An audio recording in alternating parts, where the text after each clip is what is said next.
Welcome to the Inspiring Women of Iowa podcast, a special series amplifying the stories of the Inspiring Women of Iowa finalist. Inspiring Women of Iowa is an annual event hosted by Girl Scouts of Greater Iowa with the goal of celebrating women of courage, confidence, and character who are making the world a better place.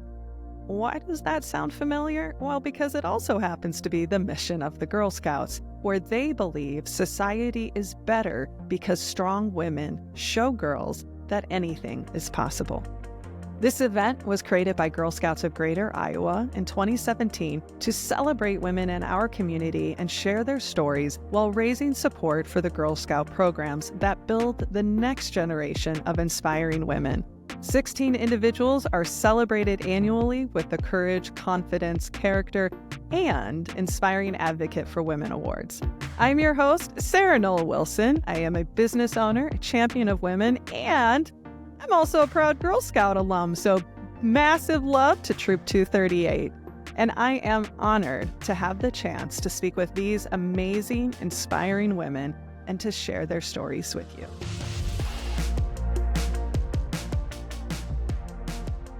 Joining me today is Lucy M. Mordecai, who is the CEO and founder of ABBA's International Healing Center Incorporated, and she has been nominated for the Inspiring Advocate of Women Award. Thanks for joining me, Lucy. Thank you for having me, Sarah.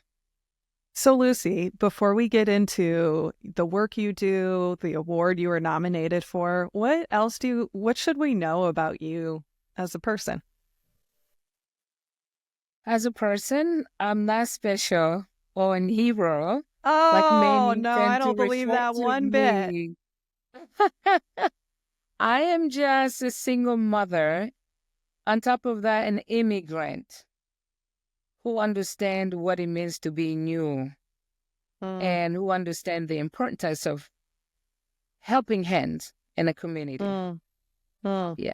So you're not just anything. You're an incredible mother who's also doing incredible work for people who are largely under attack right now, which is pretty significant. Yeah.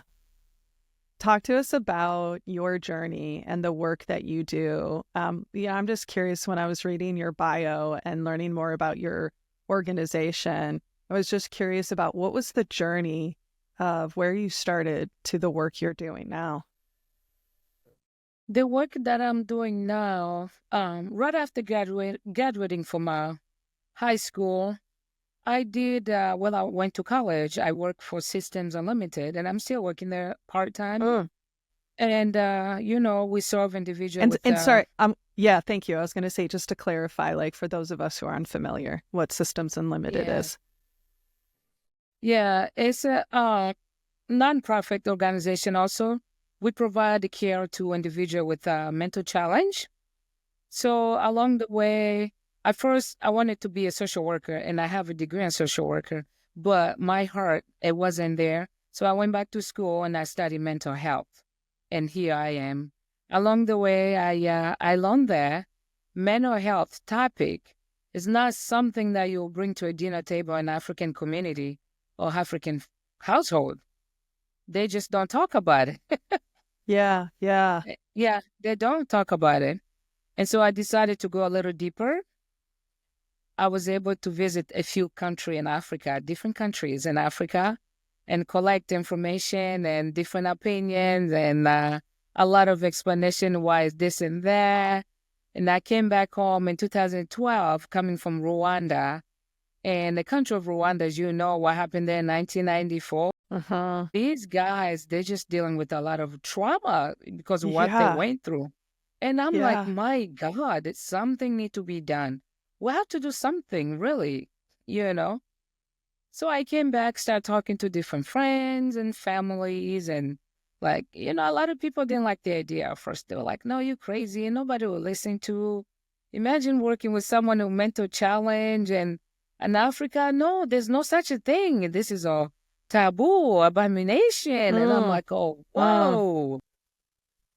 The stigma is just unbearable. And then these individuals with mental challenge back home, The family abandoning them on the street. They don't get enough food to eat. The female ones with mental challenges, they're being raped. And the result of some of those raped babies and they're sleeping under the bridge and abandoned churches. This is why, Sarah, I'm like, you know what? Either you stand with me or I stand alone. And so I decided to do something. And yeah, I just couldn't stand by and not doing anything. And God is so good. 10 years later on, public health through University of Iowa, they called me. One of the professors there attend one of my events. I was being honored once again. And she was like, I need you. I need you to train for PM Plus. It's a problem management classes. Got it. So they train you for a couple weeks. And the little knowledge we gain, we use that to cope and help the new immigrant families in the community. Yeah. There's a couple of things I'm really curious about. But the first is, how did people receive you when you went over to Africa for your fact-finding mission and to have these conversations and to talk to people? When we were on a technical break, you said about 95% of people sort of laughed at you. Yeah. So I'm curious about the reaction. And I'm also curious about the people who maybe felt seen by you and the work you were doing. So majority of the people want nothing to do with people in power, like ministry. They call themselves a minister of health. Doctors, I met with them. I spent days with them, observing how they do, how they treat, clients. They're like, madam, we'll give you the right to do your business here, whatever, but do not expect any money from us, any contribution whatsoever. I was like, wow. Yeah. And sometimes I just say thank you for allowing me to be here. And, being there was already some sort of hope and then some sort of encouragement, like being welcome, but they just want nothing to do with it. Yeah. And that have something to do with, one, stigma, two, different cultures and belief.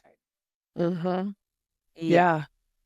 Yeah. Were there people like how I could imagine, and I don't know if this is accurate or not, that there were some people who maybe really appreciated what you were trying to do.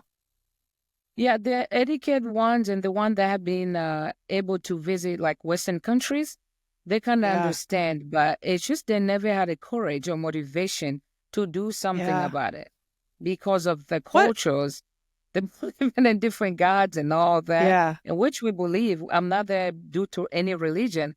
I respect everyone that believes in religion and culture, but it's just sometimes I have to explain to them, hey, God is real and science is real also. Yeah, both things can be true. What pushes you? You talk about how it takes an act of courage to show up and to say, hey, I think we need to be talking about this that we don't want to talk about. I think we need to be treating people who are experiencing very real medical challenges. What drives you to keep moving forward? Thank you, Sarah. That's an amazing question. Thank you. I'm glad you asked this. So while we were still living in Africa before we came to America, one of my auntie, Mama Asha, we call her Mama Asha, she had a son, my cousin. He was, he was special. People made fun of him. The family never really treated him like he was a human being. And Sarah, I tell you, he died a horrible death that nobody knew what happened to him. Yeah. And up until now, I still don't know exactly what happened to him. And just sometimes I like to believe that maybe he was hungry and he stole food and they beat him up to death and they dumped his body somewhere, So his condition became some sort of insult. People will refer to him by his condition. They will call his not by his name, but his condition. So that's number one. And number two, I think this was God's way of preparing me, because my son, Michael, he was born in 2014 with a challenge also. And if I didn't know better, Sarah, I can only imagine how I would treated him, or family members and friends, how they would treated him. Because when Michael was born, I decided to keep away from some of the family members. who refuse to Sure. understand, you know? Yeah. So we Yeah. just distance ourselves from it. Yeah. When I read your bio online, one of the things that struck me, it was just a really simple word, and how you describe yourself is not only being somebody who supports them from a practitioner perspective, but you're like, I'm going to be your cheerleader all the time. And knowing your background and knowing that experience with your aunt and your cousin. And I mean, it makes sense how and why you're so passionate about making sure those people are seen, making sure that they're treated like humans, because they are, and having the support and love that they deserve. When you think about, I could talk to you for an hour, and we don't have an Love hour, that. so I'm gonna just, when you think about the work you're doing and the work you want to do, whether it's through the support that you provide for new family immigrants, whether it's the work through your organization of creating more access to resources from a mental health perspective, whether it is supporting individuals with varying levels of disabilities, what's the impact that you hope to make? I always believe in helping one person at a time, Sarah. I don't expect a major changes to one's lifestyle. But even if I could make only 1% or 2% of it, like as simple as tie your shoes, tie your shoelace, get out of the bed, brush, anything.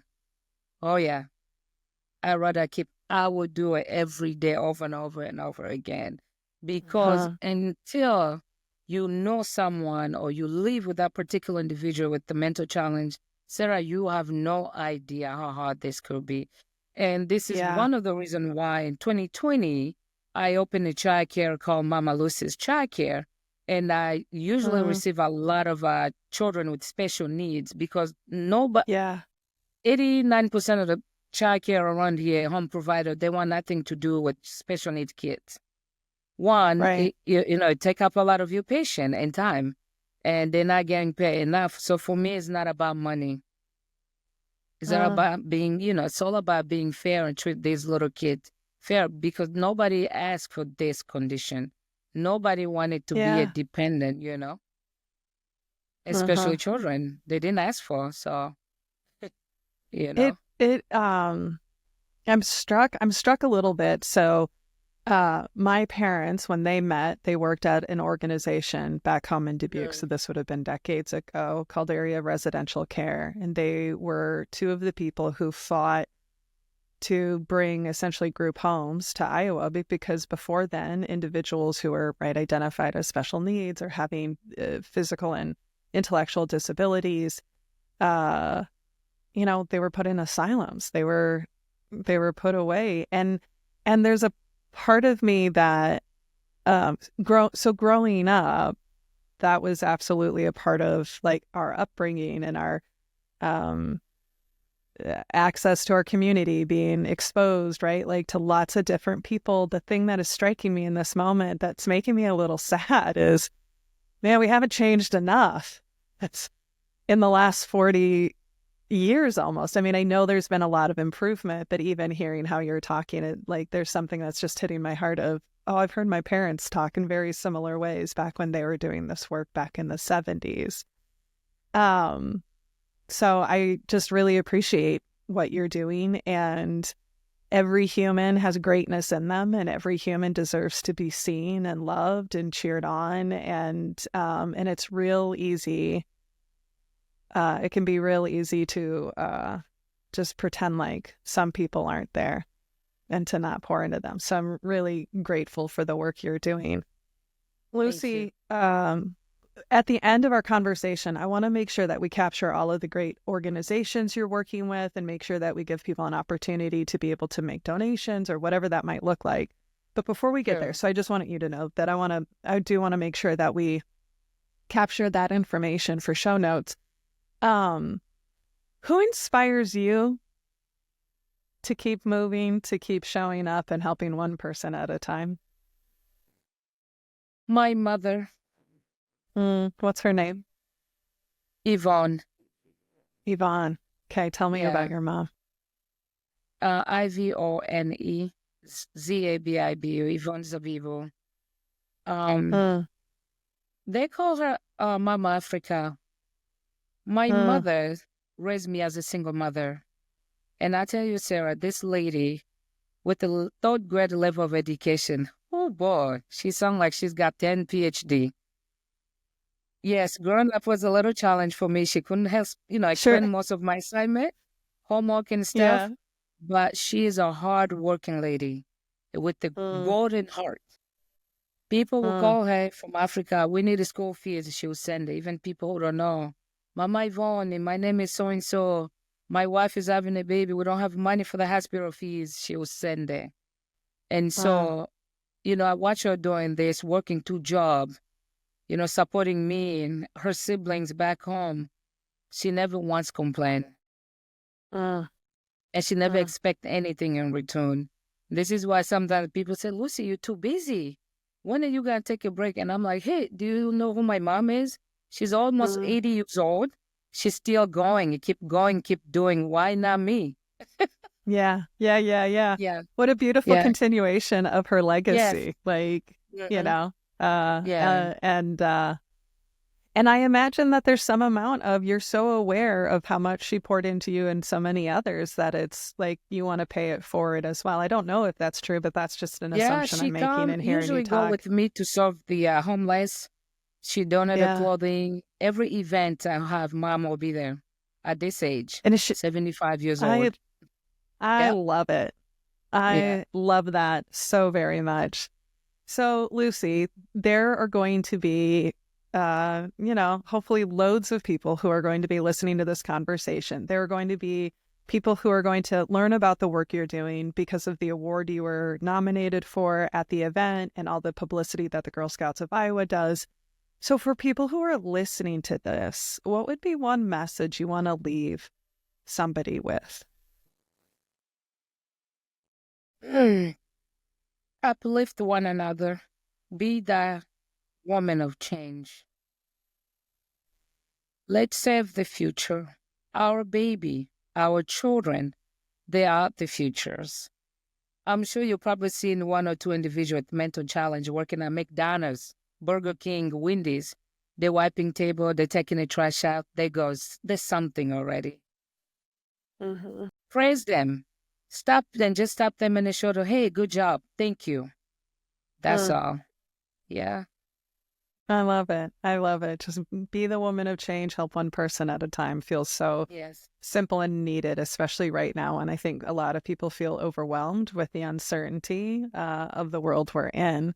Lucy, for people who want to learn more about the amazing work you do, where should they go to learn more about the work you do with your foundation, the work you do with your daycare that I mean, there's so many things that I was like, you're doing so much, and I want the Yeah. list of how we can support you. What's the best way for people to connect with you and learn more about the work you're doing? Through the website, or they can call my cell phone directly. Yeah. I love that. We'll connect them to the website, and then that'll be Yeah. that'll Yeah. be the best way to connect them. I don't know Yeah. that we want to Website. publish your like personal No, stuff. website is one way to start, or my email address. Anybody can shoot me an email if they'd like to learn more. Yeah. And there's a lot to do here. I encourage everyone to do once a month. I do every weekend. Just drive around downtown Iowa City, hand out a donut, one French vanilla or something. Use blanket, a T-shirt. To you, it might not be something wow, but to other people, it might be that's just what they need at that moment. Something Yeah. that we might Yeah. take for granted to other people, it's something that they really, really need it at that moment. Yeah. And I'm sure Yeah. everyone have that old pair of shoes in the closet, sweater, an old blanket. Mm-hmm. Please do not throw it away. Somebody need it. Mm. Mm. It was such a gift to talk with you. I know we ran into some technical issues to get here, but I'm so glad that we got here. And I am deeply grateful for the people who nominated you. And I cannot wait to be your cheerleader and you. support you and all the work you do as you are recognized for just this incredible life that you're leading. So thank you so much, Lucy, for coming and talking with us. Sarah. The 2025 Inspiring Women of Iowa event will be held on May 9th at the Meadows Events and Conference Center. To purchase tickets and get more information about supporting this event, please visit inspiringwomenofiowa.com. And all proceeds from this fundraising event stay 100% local to benefit Girl Scouts of Greater Iowa and their mission to build up girls of courage, confidence, and character who will make this world a better place. Thank you for listening, and thank you for your support.